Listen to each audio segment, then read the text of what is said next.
60 શબ્દ ઝડપ ગુજરાત પાક્ષિકના પેરા. Ready start. આણંદ જિલ્લો અમૂલ ડેરી અને તેની શ્વેત ક્રાંતિ માટે પ્રસિદ્ધ છે.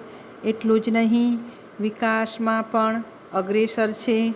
લોહ પુરુષ સરદાર સાહેબના નેતૃત્વમાં સ્વાતંત્ર્યની ક્રાંતિ પછી અમૂલ રૂપે વિશ્વની સૌથી મોટી સહકારી ચળવળ શ્વેત ક્રાંતિનું અને ભાઈ કાકાના નેતૃત્વમાં વિદ્યા ક્રાંતિનું સાક્ષી બનેલ આણંદ આજે વિકાસ ક્રાંતિની અનુભૂતિ કરાવે છે. ફકરો.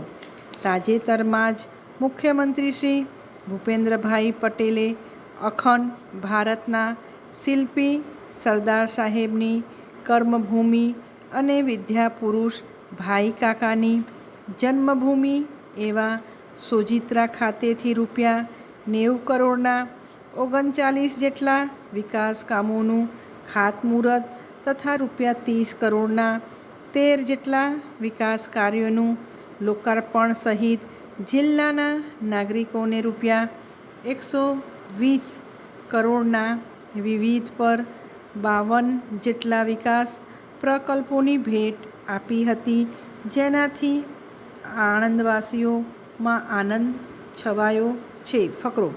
સરદાર સાહેબ અને વિદ્યા પુરુષ ભાઈ કાકાની સ્મરણ વંદના કરતા મુખ્યમંત્રીશ્રીએ જણાવ્યું કે વડાપ્રધાન શ્રી નરેન્દ્રભાઈ મોદીએ વિકાસ કેવો હોય, કેટલા સ્કેલનો હોય, કેવા વિઝન સાથેનો હોય તેનું ઉત્કૃષ્ટ ઉદાહરણ ગુજરાતના વિકાસ દ્વારા વિશ્વ સમક્ષ પૂરું પાડ્યું છે. પ્રો પીપલ ગવર્નન્સની કાર્ય સંસ્કૃતિને વિવિધ વિકાસ કામોથી આપણે સાકાર કરી છે. વિકાસલક્ષી કાર્ય સંસ્કૃતિ દ્વારા વડાપ્રધાનશ્રીએ મુખ્યમંત્રી તરીકેના કાર્યકાળ દરમિયાન ગુજરાતના વિકાસનો જે પાયો નાખ્યો હતો તેના પરિણામે ગુજરાત આજે દેશના વિકાસનું રોલ મોડલ અને ગ્રોથ એન્જિન બન્યું છે. ફકરો. વલ્લભ વિદ્યાનગરના શિલ્પી સ્વર્ગીય ભાઈ કાકાના શિક્ષણના પ્રદાનને આગળ ધપાવતા સોજિત્રાના ₹14.85 કરોડના ખર્ચે નિર્માણ પામેલ શ્રી ભાઈ કાકા સરકારી વાણિજ્ય કોલેજના ભવનનું મુખ્યમંત્રીશ્રીએ લોકાર્પણ કર્યું હતું.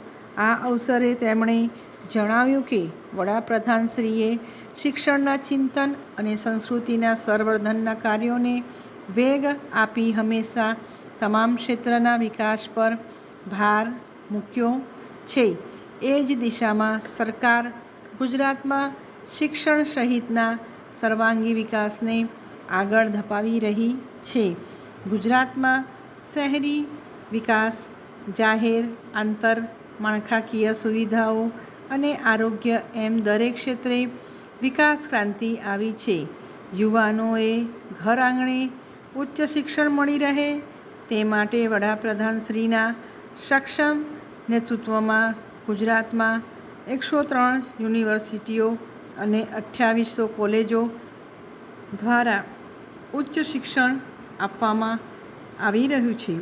સુચિત્રાના સપૂત ભાઈ કાકાએ ચરોતર પ્રદેશમાં શિક્ષણ સાથે જ્ઞાન પ્રાપ્તિના નિર્માણનો ભવ્ય પાયો નાખીને વલ્લભ વિદ્યાનગરને વિદ્યાનગરી તરીકે વિકસાવી છે.